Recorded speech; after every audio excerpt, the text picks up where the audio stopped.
The Toronto Blue Jays got a very unfortunate update when it comes to Danny Jansen. We don't know the extent of his injury. We don't know the severity of it, but he is going to be out for the rest of the regular season. And beyond that, we're not quite sure. So we'll break that down on this episode of Jays Digest, as well as Davis Schneider. We said he wouldn't save the season. We just said he would simply be a piece to this Blue Jay team. But that's been not the case. He has saved this season, and he has been unbelievable in that batter's box. So we'll break that down and much more coming up next. What's up, Jays fans? I'm your host, Peter Vryonis, alongside host Nick Gosse, and we finally got some breathing room. The Toronto Blue Jays are 1.5 games ahead of the Texas Rangers for that final wildcard spot. In a shocking turn of events yesterday, the Rangers just can't pick up any wins lately. They lost to the Oakland Athletics yesterday in the beginning of a 3-game set, and we all know that the Jays and Rangers are lined up to start a 4-game series starting on Monday. But the Jays got some bad news on the Danny Jansen front. He is going to be out for an extended period of time here for at least the rest of the regular season. So the catching position with a mix of Alejandro Kirk, Tyler Heineman, and maybe another surprise key piece in there, they're going to have to shoulder the load of that position behind the backstop. But Nick, this was not a great injury update for the Blue Jays. Alejandro Kirk's really going to have to step up here and find his 2022 form again, because the Jays just have no other choice. Yeah, yesterday was a bit of a mixed bag in the sense of we won the game. It was a bit of a nail-biter, and the Rangers lost, but we lost, and we learned that we lost our catcher for the rest of the season. So this came out yesterday.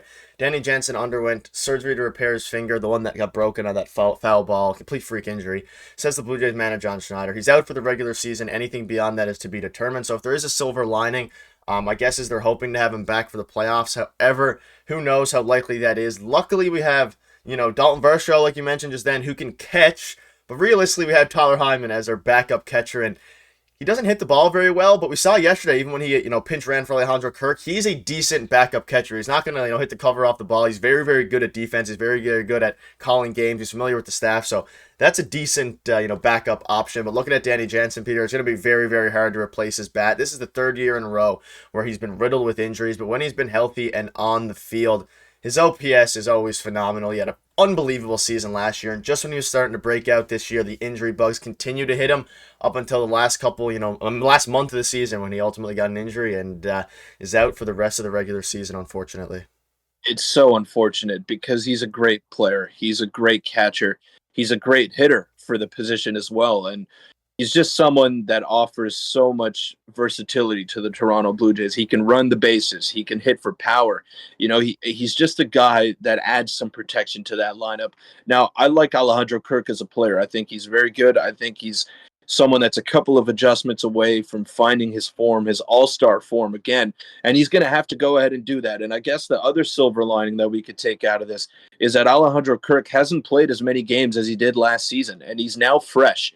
So he looks to be in full health, and I just think that he's going to be the key here down the stretch. He was a middle of the order bat last season for the Toronto Blue Jays, and now he's going to have to go ahead and find that same form, that same power that he possessed last year, because he just hasn't shown it this season. He started to turn it up as of late, and the Jays need it more than ever. Yeah, I mean, luckily, like you said, he started to hit the ball better, because if Danny Jansen would have went down during most of Alejandro Kirk's season when he was having a rough stretch, and this illustrates it perfectly. First, April, March, he was phenomenal. May to June was very, very bad hitting-wise. July was great. August was pretty bad. And then September and obviously October. September hasn't even finished yet. He's been doing very, very well so far. Getting on base a lot more. That eye is looking a little bit better. A key thing here, you can see the BB, which is obviously walks. He already has 5 walks through September, and it's only September 9th compared to the rest of the months where he only had 4 or 5 throughout the whole month. June, he only had 1. So his eye's coming back. His approach is looking a lot better, and he's a guy who's, like you said, has not played nearly as much as he did last year when he started to kind of wear out during his All-Star season and broke down towards the end of the year. Now he's, I think he might be back to hopefully be able. We don't need him to have an 850 OPS. 720, 750 OPS is fine for now, and until Danny Jansen maybe comes back for the postseason. But any final thoughts on this before I move on to another fun topic? Yeah, and another thing that stands out there, if you pull up the stats again, Nick, is the power. It's coming back, and his power really started to come back in July. He started to get a lot more doubles. Obviously, he's not a burner on the base pass, so if he does hit a ball in the alley, it's not a given that it's going to be a double for Alejandro Kirk. So his power has started to come back into the fold. You see that 444 slug in the month of September, and it's a small sample size, of Yeah. course. It's only September 9th as the time of the recording right now, but it is something that'll really help this Blue Jays team out because they do have other injuries to Brandon Belt. Obviously, Bo Bichette came back, and you saw the impact that he had right away on this lineup. But you need everyone to contribute. It's got to be an all hands on deck approach because a lot of Jays have underperformed all season long. But if everyone starts to find some sort of confidence, some sort of a streak, a hitting streak, or something like that, it can carry this offense.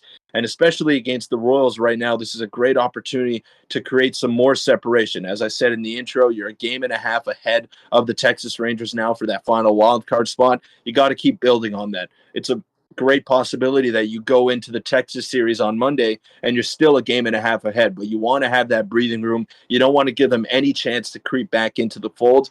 And the Blue Jays have been playing much better as of late. Everything's starting to click on all fronts, and I've been very excited. Obviously, you don't want to win games 5-4 against the Royals, but you can't be picky at this point of the season. You got to pick up wins as they come, and the Blue Jays have been going ahead and doing that. Yeah, the way the Rangers are playing, maybe if we go ahead and sweep, it might end up 2.5 games back the way they've been going. But getting into the next topic now, Davis Schneider making history, saving the season, whatever you want to call it, and he has just been unbelievable. And I have a few screenshots for you.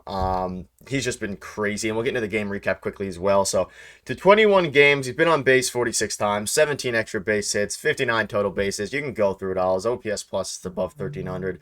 Unbelievable slugging. Davis Schneider has maybe had the most ridiculous start to an MLB career in history. Now, there's no tweet screenshot for this, but they mentioned it a couple times that I believe through 21 games, whatever the stat is, Davis Schneider has the highest OPS in the modern era in MLB history. And this was also illustrated to the Blue Jays back a week ago when the highest OPS, which was 1379 by any player in the modern era over his first 15 games. And he's continued that through 21 games. Peter, I don't even know what to say at this point. His OPS is 1415. He's like fifth in rookie WAR at like 2.2, which is just unbelievable. He's a guy who's not going to get sent down. He's going to be realistically maybe our second baseman or wherever you want to throw him in of our future just because of his plate approach. He has so many tools, and something sneaky about Davis Schneider, if you look at his metrics, he's a good defender. He has like +1 run saved at third and +2 in the outfield or whatever it is, but he's an unbelievable player, and I'm happy he's on our team. Yeah, me too. And I wasn't sure what to expect of him when he first came up to the majors. Obviously, we knew about his approach, but would that be able to translate? Would all that power that he had in AAA be able to work, be able to play up to the major league level? And it has thus far. Obviously, a 1450 OPS is not something that's sustainable. It's not going to happen over the course of a full season. But why I believe Davis Schneider can be the everyday second baseman or be that everyday utility guy that plays 5-6 days a week in different positions is because of that approach that he has, and he knows what he's looking for up there in the box. You heard Buck Martinez and Dan Schulman yesterday on the call. They were raving about his plate approach yesterday, and it's been a common theme for him in the 21 games that he's played. I think now he's established himself as an everyday guy down the stretch for this team. There's no way you can justify taking him out of the lineup if you are John Schneider, and I do think he can be an everyday guy. Obviously, I don't know if he's going to have an OPS of 1,000 or even an OPS of 900 to start next year. But he is someone that can keep this going. And just because he knows what he wants up there in the batter's box, he knows that he's looking for one specific pitch to do damage on before he gets to 2 strikes. And he strikes out a lot less than I thought he would. Obviously, the strikeout is still a part of his game. He's a big power guy, and you got to take the strikeouts as they come because he's getting extra base hits. He's getting on base for you, and you can't really complain because that's the modern day ball player. He's going to strike out. He's going to hit home runs. He's going to hit a lot of doubles, but you got to take those Ks as they come. And I've just been so impressed with him. His defense has been solid. He hasn't looked out of place at second base, at third base, at left field. His base running has been really good too. He's stolen a couple of bags. He's ran the bases really well, and he's actually an above average runner. So he's been doing everything for this Blue Jays team. He's been the best hitter in this lineup for them in Bo Bichette's absence. And I've just been so excited to see him in that lineup each and every day.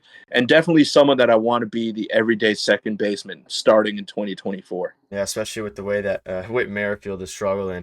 Just quickly, obviously, you guys and most of you have seen the game. Schneider went 2 for 2 with 2 walks. Vladdy had the huge double. Bo Bichette performed very, very well. Kevin Kiermaier. It was just a solid game overall. Could have been a bit cleaner, and some of the bullpen usage was a little bit strange. They pulled Kikuchi a bit early, in my opinion. But at the end of the day, we won the game. The bullpen did a fairly, decent job. I mean, they gave up 2 runs, but Chad Green's looked a lot better since his first outing. And overall, it was a very, very solid win. And Davis Schneider continued to perform at a time where, if you look at Whit Merrifield there, he's been struggling very, very heavily. So if I'm John Schneider, move Whit Merrifield down in the order, or if he needs an off day, let Davis Schneider play every day. There should not be a game I see unless, scheduled rest day once every however many games, because there's not many left. Get Davis Schneider in instead of Whit Merrifield, because they play similar positions. They have similar versatility. Whit Merrifield's a bit faster. But any final thoughts on that before we wrap up and hope for a big win today in Kansas City, against Kansas City? Yeah, there's no room for off days anymore. Yeah. You got 21 games left in the season.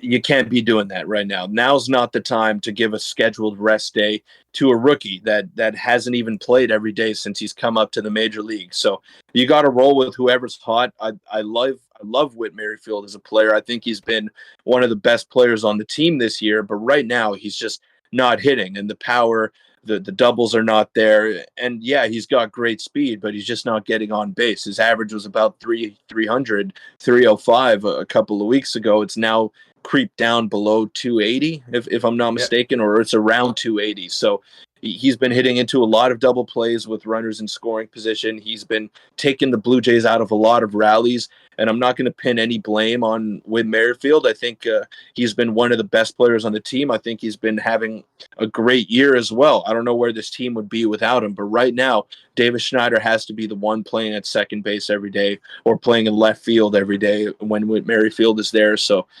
you got to roll with whoever is hot right now. If someone catches lightning in a bottle and starts hitting home runs like Davis Schneider has been doing, you don't take them out of the lineup, especially now with these little games left to go in the regular season. Yeah, and hopefully they can take care of business tonight. But that'll wrap it up, and hopefully Danny Jansen comes back for the playoffs. So thank you guys for watching.